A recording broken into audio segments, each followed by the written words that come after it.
아, 예, 오늘 오실 때 되게 많이 추웠죠? 예.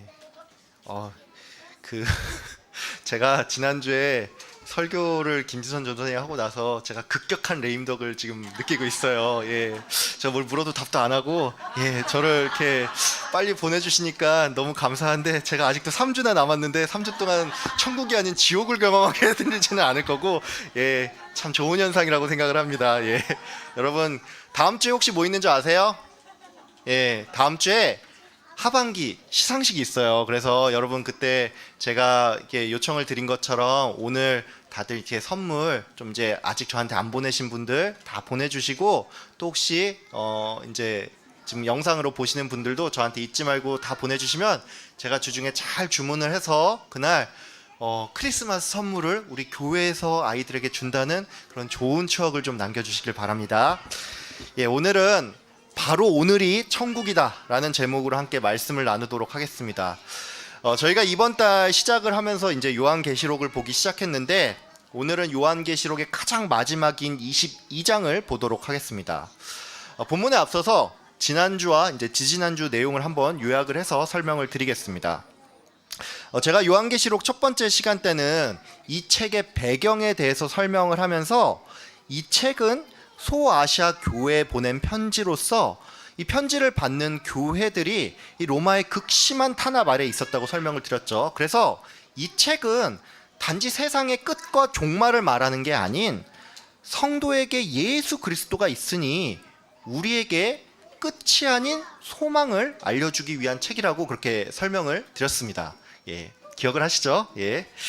지난 시간에는 7교회 중에 에베소 교회를 향한 메시지를 통해서 예수님을 향한 그 첫사랑을 우리가 다시금 회복해야 한다고 이제 김지선 전도사님께서 말씀을 잘 전해 주셨죠.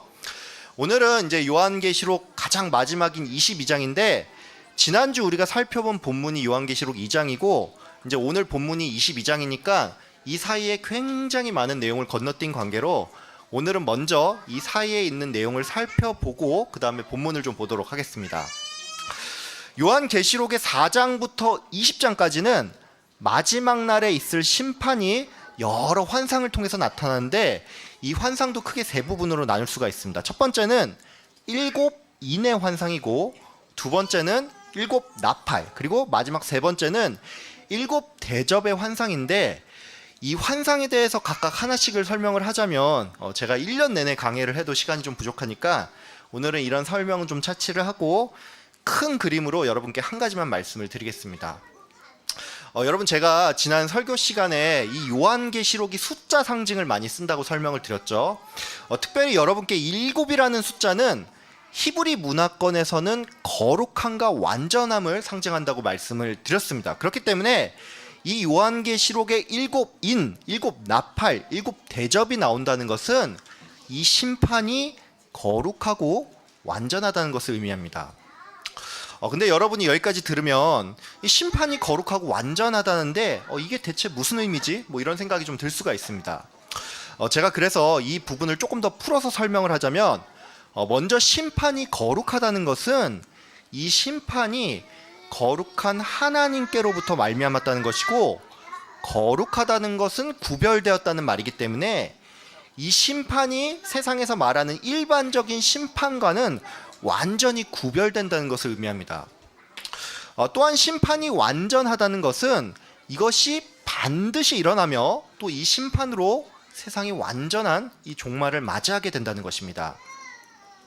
여러분이 이 요한계시록 4장부터 20장까지를 보면서 이제 또 한 가지 주목할 게 있는데, 그게 뭐냐면 이 환상이 인, 대접, 나팔 이렇게 세 가지 형태로 반복되어서 나타난다는 것입니다.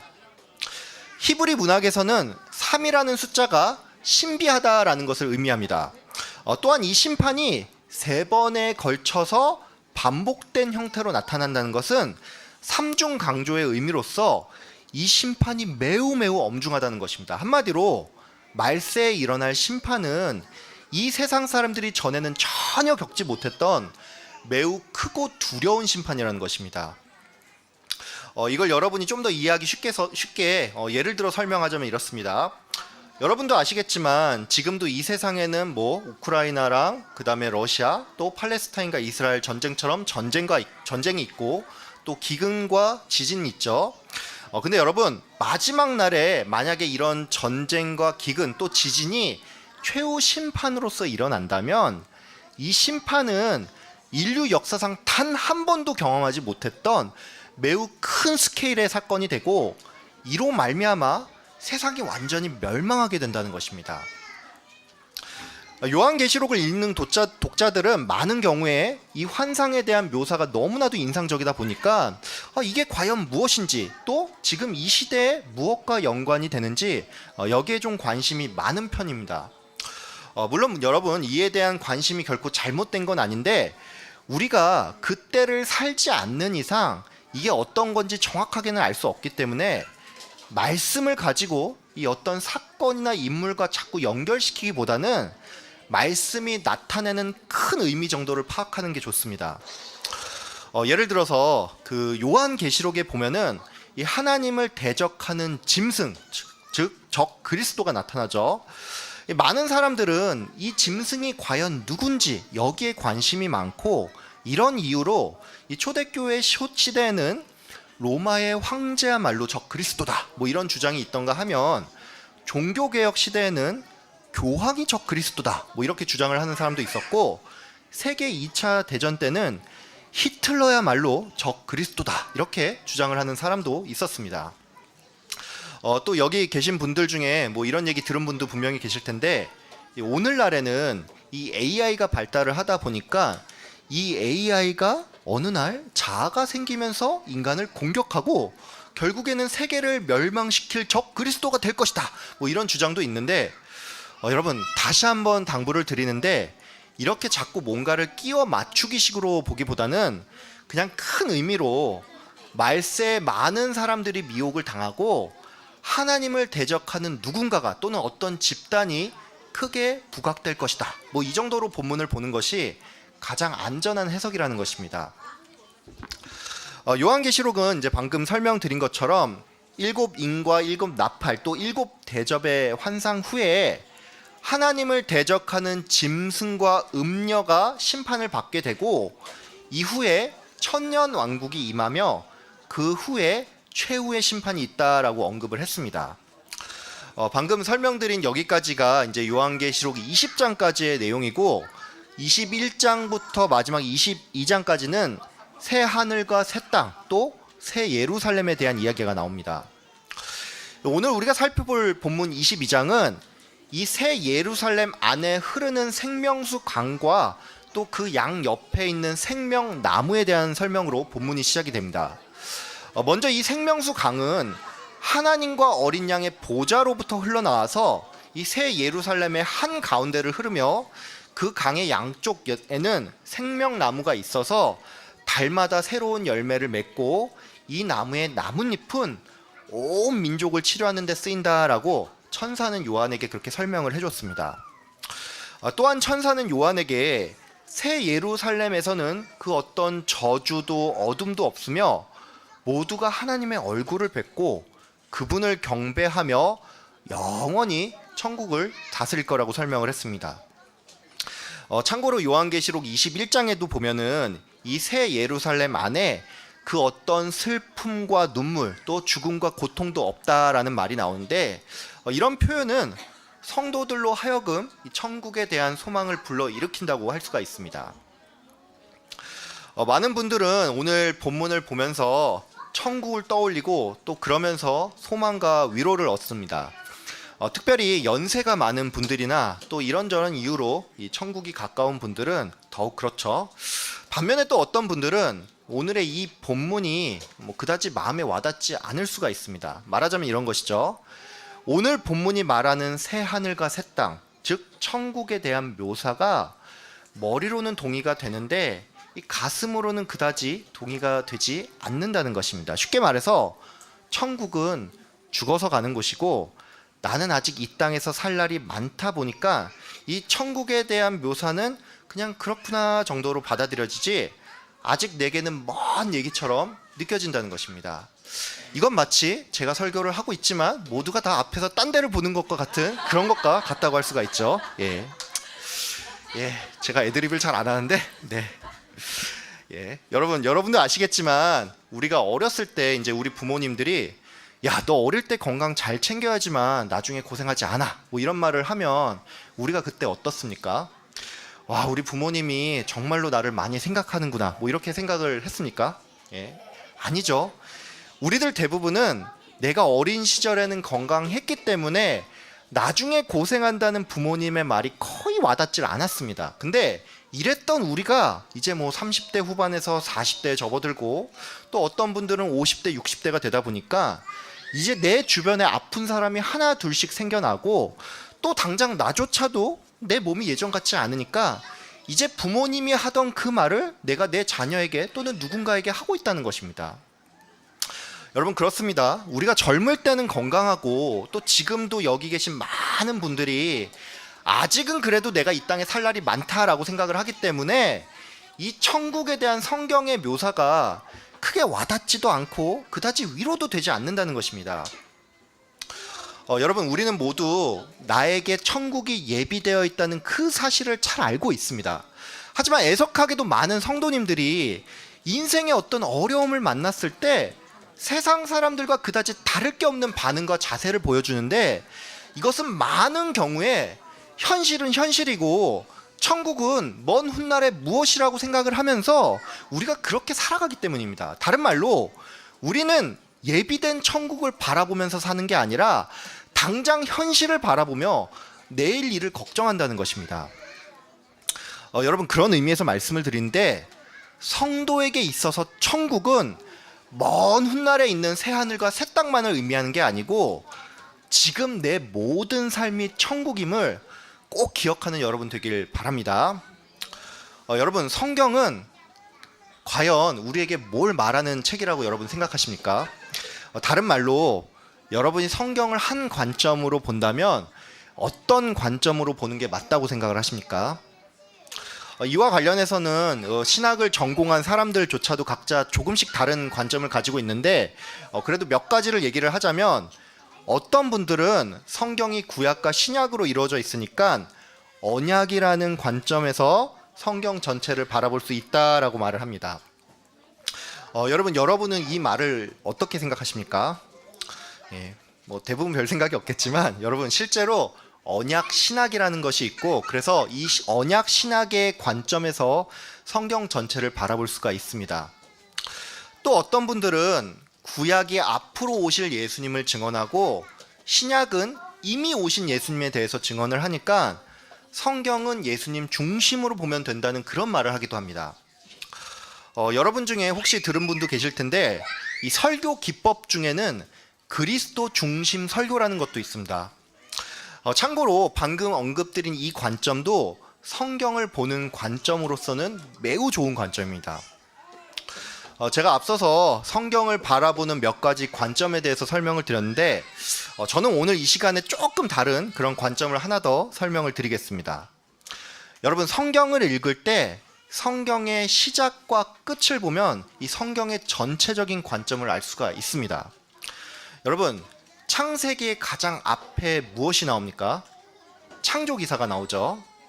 하나님은 천지를 창조하면서 여섯째 날에 인간을 만들고 이 인간은 하나님과 더불어서 에덴 동산에서 살았습니다. 그럼 여러분, 계시록의 가장 마지막에는 뭐가 나오죠? 이것은 오늘 우리가 살펴본 것처럼 새 예루살렘, 즉 천국에서 성도가 하나님과 함께 영원토록 살아간다는 것입니다. 즉 성경은 처음과 끝에 하나님과 인간이 함께 살아가는 세상, 즉 하나님 나라를 우리에게 보여주고 있다는 것입니다.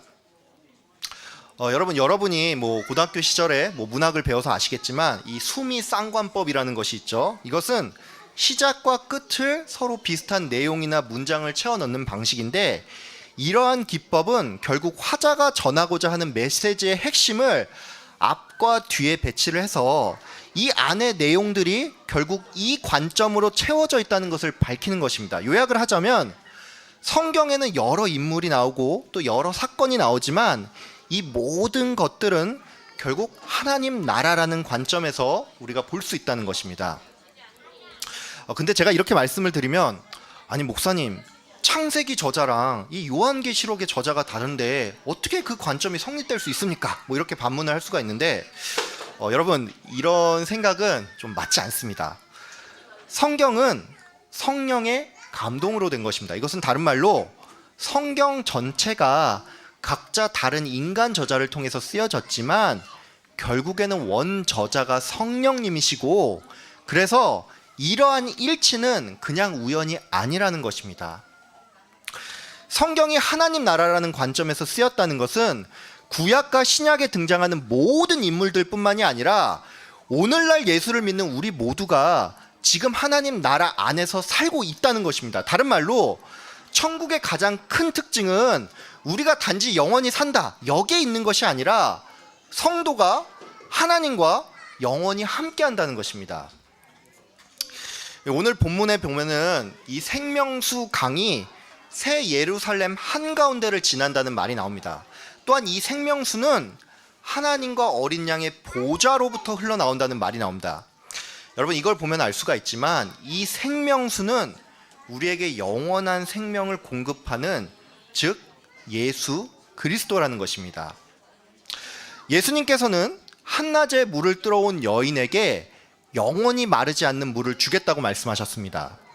또한 예수님은 사람들에게 나를 믿는 사람은 배에서 생수가 강물처럼 흘러넘칠 것이라고 말씀을 하셨습니다. 즉 이 말은 예수를 믿는 성도는 하나님께 공급받는 그 생명수가 바로 지금 내 안에 있다는 것입니다.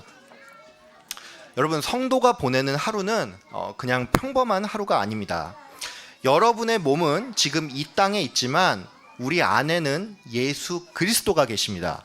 즉 성도의 하루는 새 예루살렘을 향해서 나아간과 동시에 내 안에서 생명수가 흐르고 내 안에 생명나무가 있으니 바로 오늘 이 하루가 천국이라는 것입니다.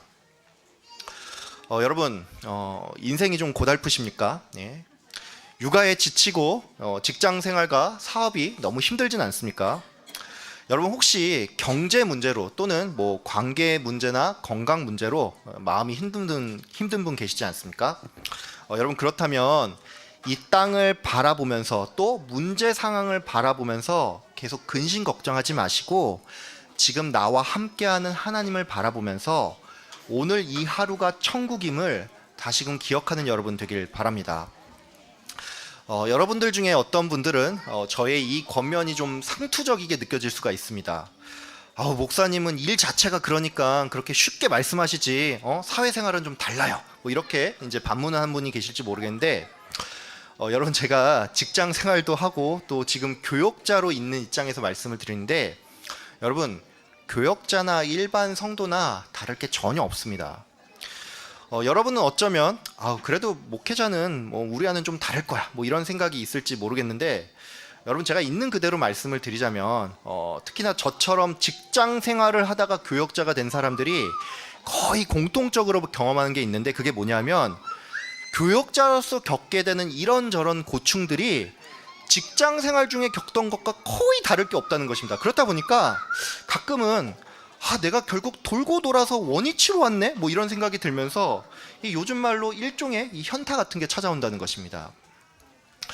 여러분, 교역자든 일반 성도든 삶이 고통스럽기는 마찬가지입니다. 근데 이런 순간 성도가 성도답게 살기 위해서 필요한 게 있다면 지금 이 순간이 천국임을 우리가 꼭 기억해야 한다는 것입니다. 다른 말로 맞다, 지금 내가 하나님과 동행하고 있지, 나의 이 괴로운 마음을 알아주시고 들어주시는 하나님께서 내 옆에 계시지, 이걸 우리가 기억해야 한다는 것입니다.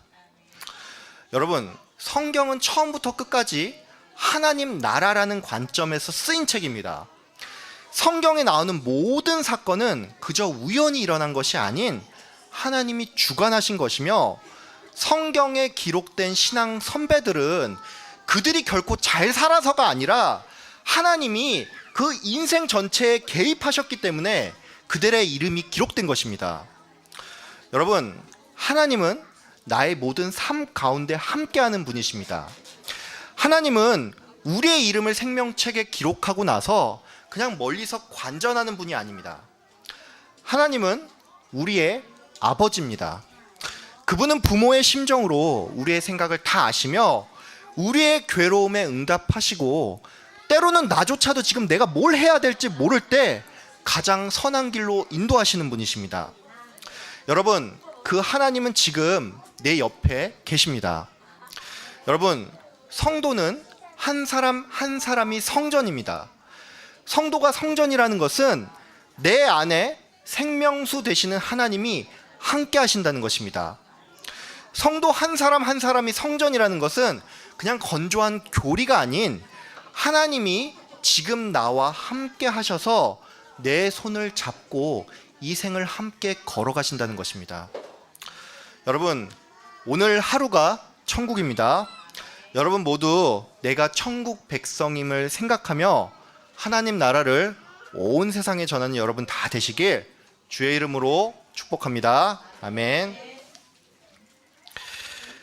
지금은 교회의 머리 되신 예수 그리스도의 은혜와 하나님 아버지의 크신 사랑과 성령님의 감화 감동 교통하심이 오늘 이 하루가 천국임을 기억하며 주님과 항상 동행하기를 다짐하는 여기에 모인 성도님들 머리머리 위에 지금으로부터 영원까지 항상 함께 있을지어다. 아멘.